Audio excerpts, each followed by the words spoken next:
সুপ্রিয় শিক্ষার্থীরা, আসসালামু আলাইকুম। আমরা পরমাণুর মডেল নিয়ে আলোচনা করছিলাম গত দুটি ক্লাসে।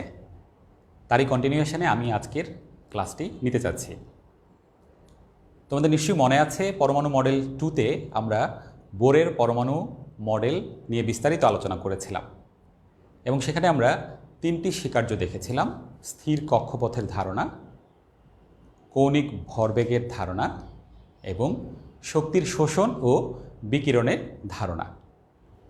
এখন এই যে বোর তিনটি থিওরি দিয়ে পরমাণুর একটি দ্বিমাত্রিক মডেল দান করলেন, এই মডেলটিতে থেকে আমরা কিভাবে ব্যবহার করতে পারি, অর্থাৎ বোরের মডেলের প্রয়োগটা কোন জায়গায়, এটি আমরা কি কাজে লাগাতে পারি, সেই বিষয়গুলো নিয়ে আমরা আজকে দেখার চেষ্টা করব।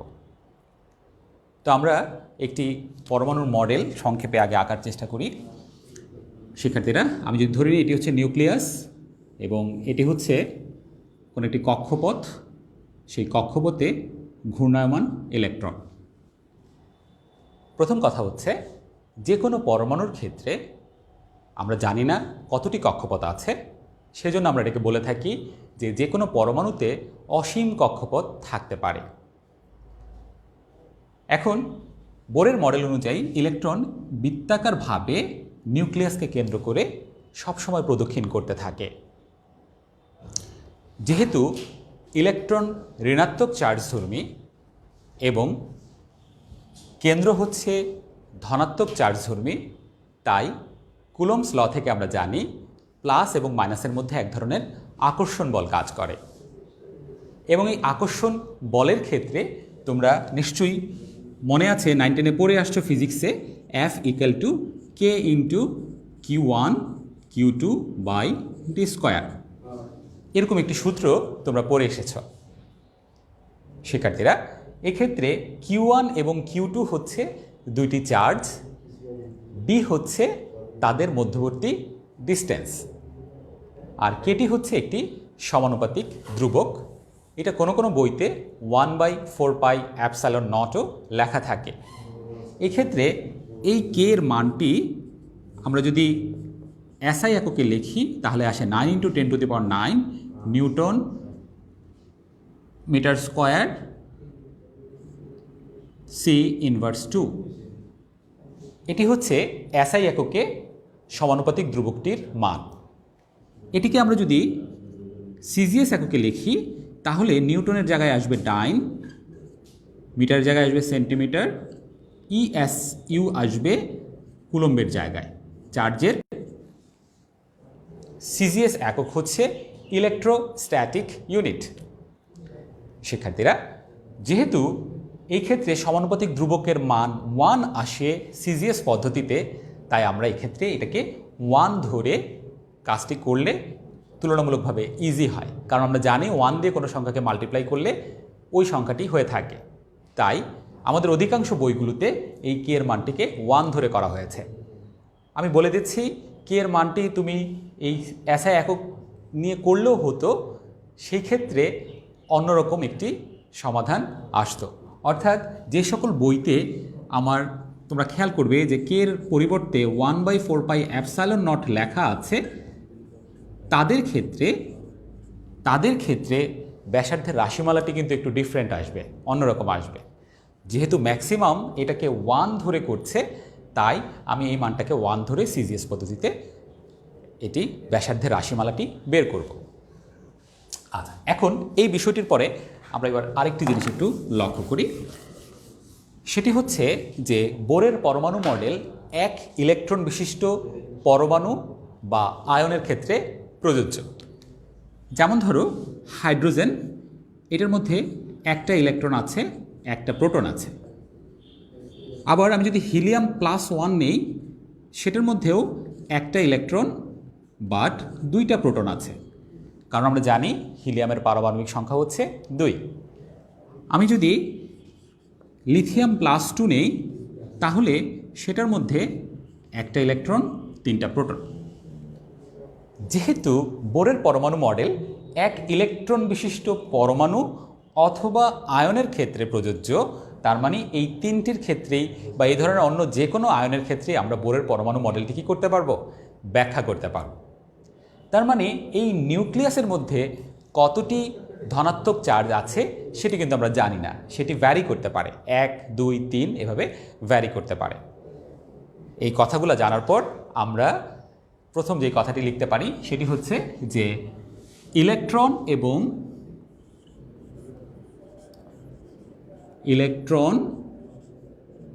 এবং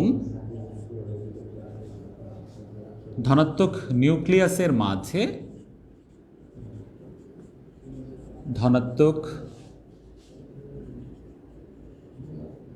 নিউক্লিয়াসের মাঝে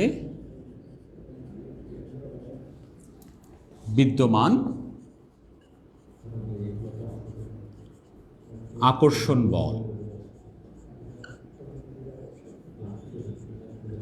বল FA ইকুয়াল টু, শিক্ষার্থীরা খেয়াল করো, আমরা 1/4πε0 বিষয়টিকে বাদ দিয়ে দিয়েছি, তাহলে Q1 Q2।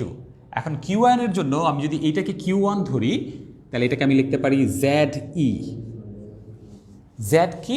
Z হচ্ছে তার প্রোটন সংখ্যা, আর E হচ্ছে Z হচ্ছে প্রোটনের সংখ্যা, অর্থাৎ একটি না দুইটি না তিনটি, আর E দ্বারা আমরা বোঝাচ্ছি প্রোটনের চার্জকে।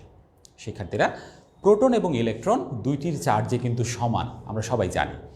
যেহেতু আমরা এখানে ব্যাসার্ধ বের করছি, তার মানে এটি একটি ধনাত্মক রাশি হিসাবে কাউন্ট হবে, কেননা দূরত্ব একটি ধনাত্মক রাশি। তাই আমরা এখানে দুইটাকেই ই ধরব, অর্থাৎ প্রোটনের চার্জকে ই দ্বারা প্রকাশ করব, ইলেকট্রনের চার্জকেও ই দ্বারা প্রকাশ করব, তাহলে আমার একই চলরাশির মাধ্যমে বিষয়টিকে প্রকাশ করা সম্ভব হবে।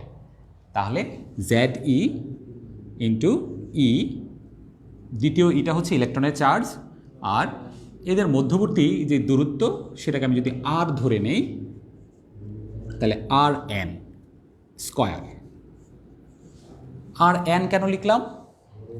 কারণ সেটি কোন কক্ষপথ আমরা জানি না, অর্থাৎ ইলেকট্রনটি স্বাভাবিক অবস্থায় প্রথম কক্ষপথে থাকে, কিন্তু ইলেকট্রনকে উত্তেজিত করলে হাইড্রোজেন বা হাইড্রোজেনের অনুরূপ এক ইলেকট্রন বিশিষ্ট আয়নগুলোকে উত্তেজিত করলে সেই ইলেকট্রন প্রথম কক্ষপথ থেকে দ্বিতীয় কক্ষপথে যেতে পারে, অথবা তৃতীয় কক্ষপথে যেতে পারে, অথবা চতুর্থ কক্ষপথে যেতে পারে।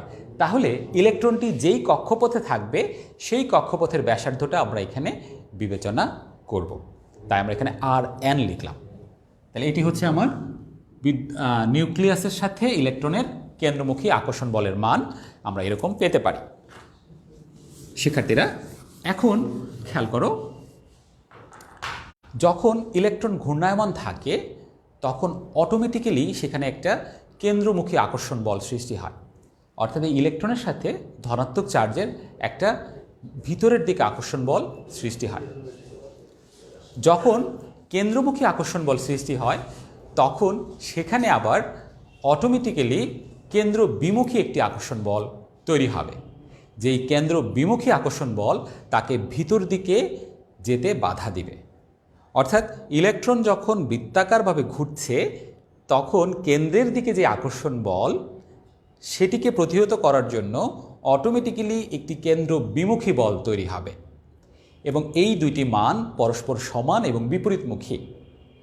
এক্ষেত্রে আকর্ষণ বল যদি বেশি হতো বিকর্ষণ বলের তুলনায়, তাহলে সেটি কিন্তু ভিতর দিকে চলে আসতো।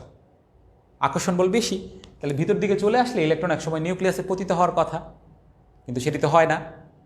আবার বিকর্ষণ বল যদি বেশি হতো আকর্ষণ বলের চেয়ে, তাহলে বিকর্ষণ বলের কারণে এটি বাহির দিকে চলে যাওয়ার একটি প্রবণতা দেখাতো।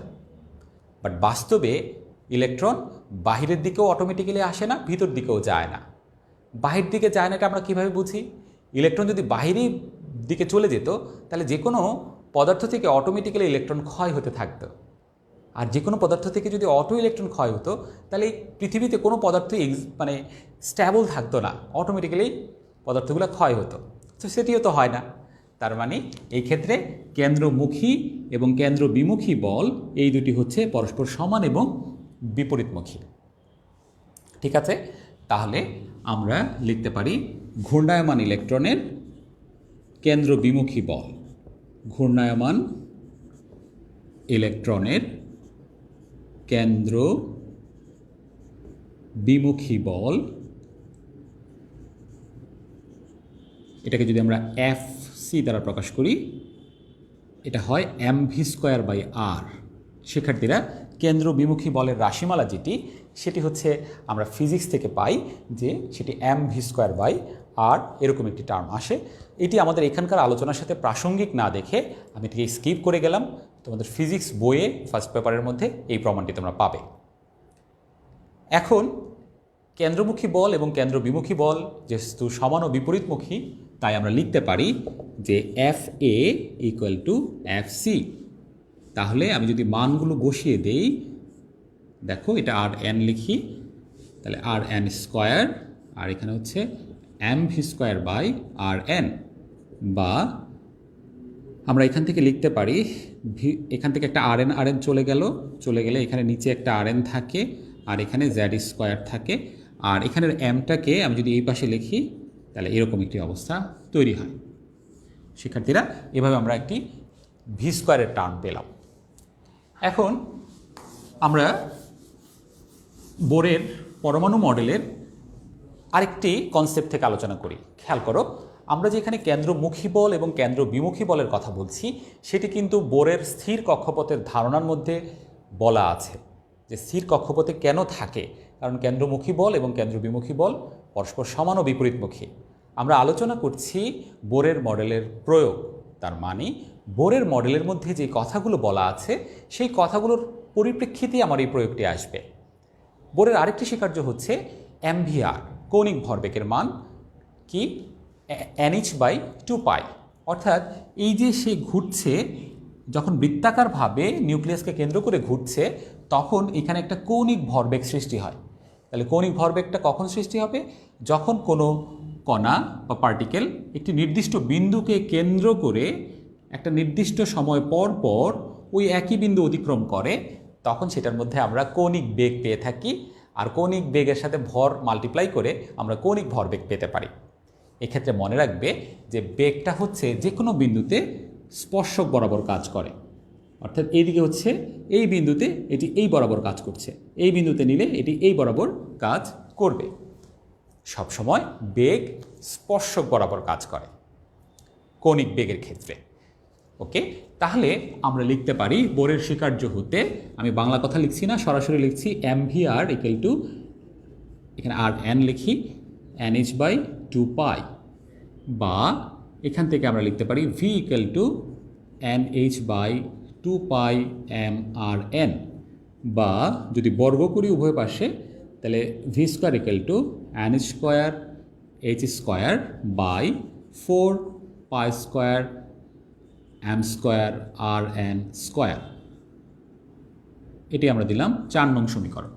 শিক্ষার্থীরা, খেয়াল করো, আমার বর্গ করার উদ্দেশ্যটি হচ্ছে এখানে আমার v² ছিল, তাই আমি এটাকে বর্গ করেছি।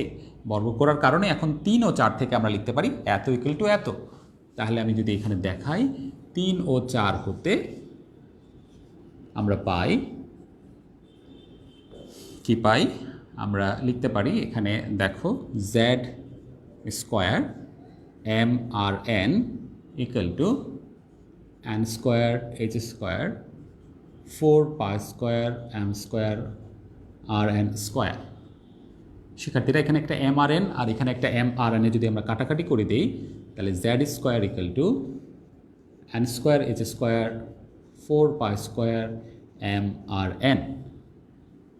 সুতরাং আমরা যদি rটাকে এই সাইডে নিয়ে আসি, তাহলে n²h² 4π²mz²। সো এই যে 5 নংয়ে আমি যে সমীকরণটি পেলাম, এই সমীকরণটি হচ্ছে nতম কক্ষপথের ব্যাসার্ধের সমীকরণ। দেখো Rn, অর্থাৎ এই ক্ষেত্রে মনে রাখবে যে দুইটা জিনিস ভ্যারি করছে এই জায়গায়, আর সব কিছু কিন্তু সেম থাকবে। সেই দুইটা জিনিস কি? দুইটা জিনিসের একটা হচ্ছে z হচ্ছে প্রোটন সংখ্যা, এটি পরমাণু টু পরমাণু ভ্যারি করবে। আরেকটি হচ্ছে n হচ্ছে কক্ষপথ, অর্থাৎ সে কোন কক্ষপথে আছে। এবং খেয়াল করো, এই ক্ষেত্রে n এর মান যত বড় হবে Rn এর মানটি কিন্তু তত বাড়বে। ঠিক আছে, এই ক্ষেত্রে আমরা কোনো একটি পরমাণুর প্রথম কক্ষপথের সাথে অন্য যে কোনো কক্ষপথের কম্পেয়ারও করতে পারি। ঠিক আছে, যেমন ধরো প্রথম কক্ষপথের চেয়ে দ্বিতীয় কক্ষপথের ব্যাসার্ধ 4 গুণ হবে, এই যে 2 স্কয়ার মানে 4 গুণ হবে। এটিকে আমরা একটা সূত্রের মাধ্যমে দেখাতে পারি, সেটি দেখো আমরা দেখাই যে r n = 1 হলে আমরা লিখতে পারি r1 = h²/4π²m² এটিকে যদি আমরা 6 নং দেই, এবার 5/6 যদি আমরা করে থাকি, তাহলে দেখো আমরা কি পাই, rn/r1 = n²h²/4π²mz² divided by h²/4π²mz²। তাহলে এখানে n² ব্যতীত আর বাকি সবটা অংশ কি হবে, কাটাকাটি চলে যাবে। দেখো এই যে এই অংশটা কাটা চলে যায় এই অংশের সাথে, আবার এখানে h²ও কাটা চলে যায়, তার মানে থাকে শুধু n²। তার মানে আমরা লিখতে পারি rn = n² × r1। শিক্ষার্থীরা, এটি হচ্ছে nতম কক্ষপথের সাথে প্রথম কক্ষপথের সম্পর্ক। এই সম্পর্কটি করার সময় তোমরা একই পরমাণুর nতম কক্ষপথের সাথে প্রথম কক্ষপথের সম্পর্ক করতে পারো। যেমন হাইড্রোজেনের প্রথম কক্ষপথের সাপেক্ষে পঞ্চম কক্ষপথের ব্যাসার্ধ কত গুণ বেশি। আবার ভিন্ন ভিন্ন পরমাণুর মধ্যেও এটি কম্পেয়ারের জন্য ব্যবহার করা যায়। যেমন হাইড্রোজেনের প্রথম কক্ষপথের সাথে হিলিয়াম +1 দ্বিতীয় কক্ষপথের ব্যাসার্ধের তুলনা করো। যদি দুটি ভিন্ন ভিন্ন পদার্থের মধ্যে তুলনার জন্য বলা হয়, তাহলে কিন্তু মনে রাখবে জ্যাডের মানটিও চেঞ্জ হবে। অর্থাৎ হাইড্রোজেন এবং হিলিয়াম +1 জন্য যদি বলে, তাহলে হাইড্রোজেনের জন্য হবে Z1, কিন্তু হিলিয়াম +1 জন্য জ্যাডের মানটি হবে 2। ঠিক আছে, এইভাবে আমরা ব্যাসার্ধের রাশিমালা বের করতে পারি। তারপরে একাধিক কক্ষপথের ব্যাসার্ধের রাশিমালার মধ্যে সম্পর্ক স্থাপন করতে পারি। শিক্ষার্থীরা, এবার আমরা দ্বিতীয় আরেকটি জিনিস দেখি, সেটি হচ্ছে শক্তির রাশিমালা। এখন শক্তি হচ্ছে, আমরা জানি বিভব শক্তি প্লাস গতিশক্তি। শিক্ষার্থীরা, এক্ষেত্রে বিভব শক্তির বিষয়টা হচ্ছে কিভাবে সংজ্ঞায়িত করা হয়। ধরা হয়ে থাকে যে কোনো পরমাণুতে ইলেকট্রনগুলো অসীম থেকে পরমাণুর মধ্যে নির্দিষ্ট কক্ষপথে এসেছে। অর্থাৎ ধরো এটা হচ্ছে অসীম, এখানে ইলেকট্রন আছে, এখান থেকে সে ট্র্যাভেল করে পরমাণুর nতম কক্ষপথে এসেছে। তাহলে অসীম থেকে nতম কক্ষপথে আসার সময় তাকে কিছু কাজ করতে হয়েছে। এক্ষেত্রে অসীমে তার শক্তি 0 ধরা হয়। তাহলে অসীম থেকে সে যখন ট্র্যাভেল করে কোনো নিউক্লিয়াসের সাপেক্ষে আর দূরত্বে অবস্থান করে বা আসে, তখন তার কিছু শক্তির ক্ষয় হয়। ক্ষয় হওয়ার কারণে এটির শক্তিটা তখন ঋণাত্মক হয়ে যায়। শিক্ষার্থীরা, অসীম থেকে কোনো পরমাণুর নিউক্লিয়াসের সাপেক্ষে আর দূরত্বে আসতে কোনো একটা ইলেকট্রনকে যে পরিমাণ কাজ করতে হয়, সেটি হচ্ছে তার স্থিতিশক্তি বা বিভব শক্তি।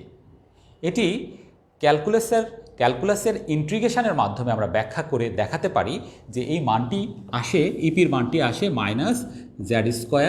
-z²/rn, এরকম একটি মান আসে। আপাতত তোমরা ইন্টিগ্রেশন বিষয়টি বুঝবে না দেখে সরাসরি আমি এই মানটি এখানে ইনপুট করে দিলাম। ভবিষ্যতে যখন ইন্টিগ্রেশন বুঝতে পারবে ম্যাথমেটিক্স করে, তখন তোমরা নিজেরাই কিভাবে এটি এসছে সেটি ব্যাখ্যা করতে পারবে। শিক্ষার্থীরা, কাইনেটিক এনার্জি হচ্ছে 12mv², এটি আমরা সবাই জানি। কাইনেটিক এনার্জি হচ্ছে গতিশক্তি 12mv²। এখন এই 12mv² মধ্যে আমরা একটু আগে যেটা দেখেছিলাম যে z²/r² কি mv²/r, এরকম একটি সূত্র আমরা একটু আগেই দেখেছিলাম। তাহলে এখান থেকে আমরা rn যদি একটা কেটে দেই, তাহলে আমরা এখান থেকে mv² পাচ্ছি কত, mv² পাচ্ছি z²/rn। দেখো mv² z²/rn, তাহলে আমরা এখানে মান বসিয়ে দিই z²/rn plus half of z²/rn। এবার তুমি যদি এটাকে সরল করো, সরল করলে আমরা ইজিলি এখান থেকে দেখতে পাই যে -2 Z square plus Z square, তার মানে হচ্ছে এখানে আসে জেড স্কোয়ার আর নিচে আসে 2rn। শিক্ষার্থীরা এরকম একটি মান আসে, দেখো জাস্ট সরল করলাম আমরা। আমি একটু এই সাইডে লিখি, তাহলে আমরা এখানে -z²/2টাকে এক সাইডে রেখে 1/rn যেটা সেই মানটা আমরা এখানে বসিয়ে দিই। আমরা একটু আগে দেখেছি, আমি আবার একটু লিখে দিচ্ছি, rn = ছিল n²h²/4π²m z²। তাহলে আমি যদি এখানে 1/rn করে এটাকে লিখি, তার মানে এই মানটিকে চেঞ্জ করে দিতে হবে। তাহলে n²h²/4π²m z², এটাকে আমি রিভার্স করে দিলাম। তার মানে দেখো এখানে কি দাঁড়ায়, 2 একটা কাটা যাবে, তাহলে 2π²m z, দুইটাতে হবে z²e⁴, আর এখানে n²h²।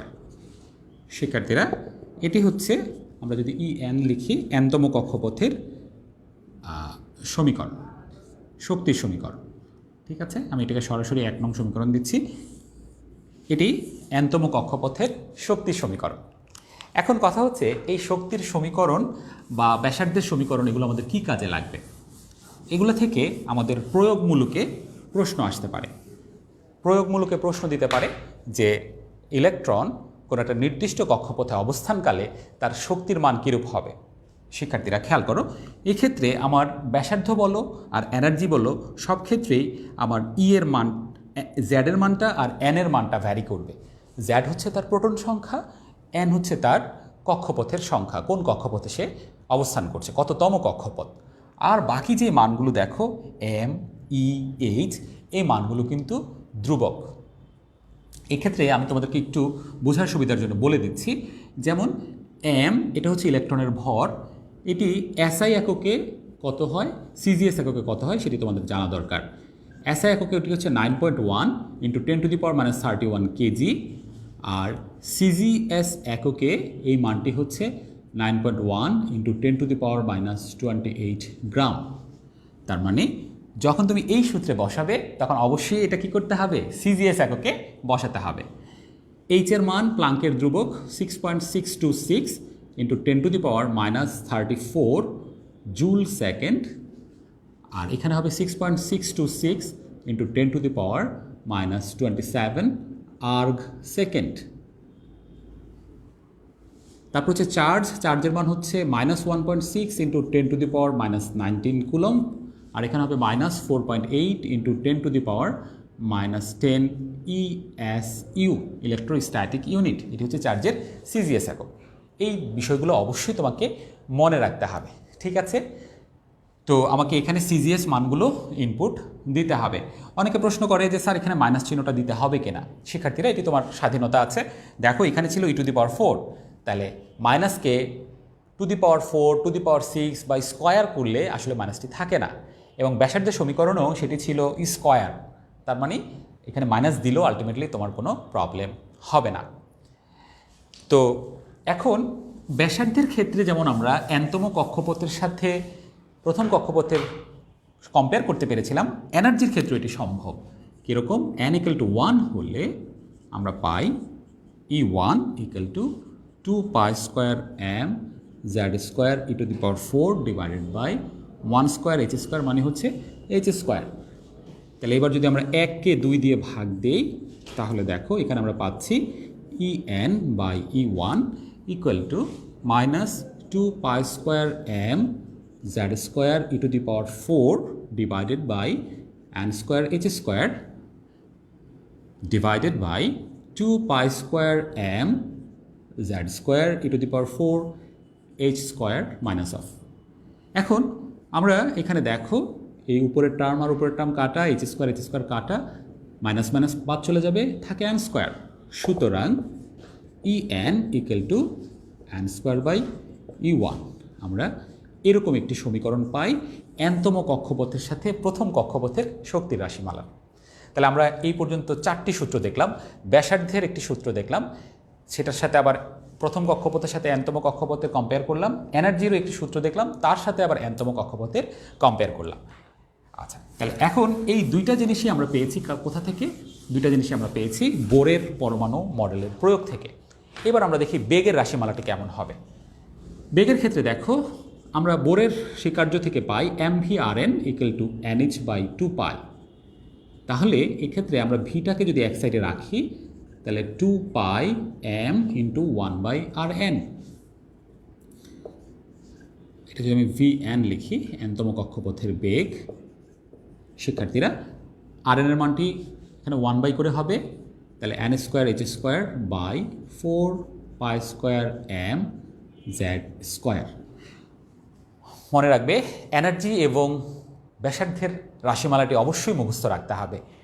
বেগেরটি মুখস্থ না রাখলেও হয়, কারণ তোমরা তো এটা সবাই মুখস্থ রাখো, এটা থেকে এভাবে তুমি বেগেরটা বের করে নিতে পারো। আর এগুলো মুখস্থ না রাখলে পরীক্ষার সময় অঙ্ক করতে পারবে না, কারণ সমাধান করেও করলে হবে, কিন্তু সেটা অনেক টাইম লেগে যাবে। ঠিক আছে? আর এই সমাধানগুলো কখনো পরীক্ষায় আসেনি, বাট কিভাবে আসলো সেটি আমি তোমাদের দেখালাম। তোমরা কিউরিওসিটি থাকলে এটি প্র্যাকটিস করতে পারো, বলা যায় না ভবিষ্যতে যদি কোনো দিন দিয়ে দেয়। এখন এখানে যদি আমরা কাটাকাটি করি, তাহলে নিচে থাকে nh, আর উপরে 2π যাবে, তাহলে 2πz²। তাহলে এটি হচ্ছে আমার nতম কক্ষপথের বেগ।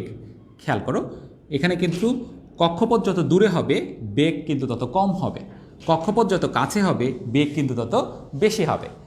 তার মানে প্রথম কক্ষপথে যখন ইলেকট্রন ঘুরে সে কিন্তু অনেক ফাস্ট ঘুরে, দ্বিতীয় কক্ষপথে তার চেয়ে আরেকটু স্লো ঘুরে। কেন?